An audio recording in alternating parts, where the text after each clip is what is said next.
सैया फॉलो करला अलग अलग फॉर्मूला सैया खुश बनी आज यह फागुनवा में सैया हो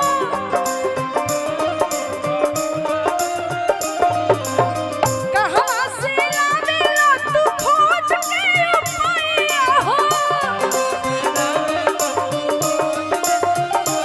जब भारी पिछुकारी तू हम पे मारिला जब भारी पिछुकारी तू हम पे मारिला अलग अलग फॉर्मूला राजा फॉलो करला अलग अलग फॉर्मूला सैया फॉलो करला अलग फॉर्मूला राजा धीरे धीरे साली धीरे धीरे धीरे धीरे साली धीरे धीरे अपन गाल रंगवालो साली धीरे धीरे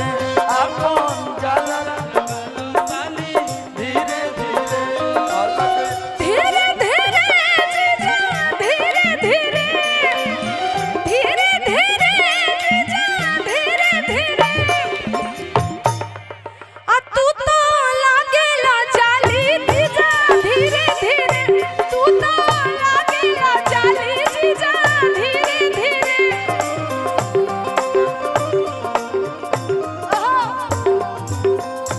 कहो कहो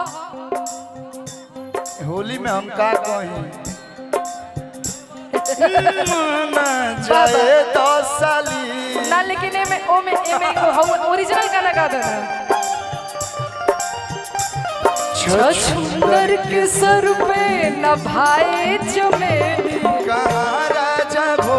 कहाँ गंगू तेली कहाँ राजा भोज कहाँ गंगू तेली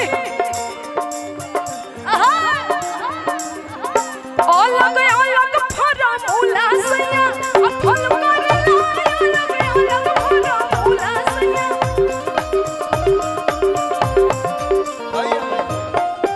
और मैं म्यूजिशियन भाई लोग के बड़ा जान ले लोग कहता हाँ हूँ सही बात बा हैं? सही तो कुछ फरमाइश बा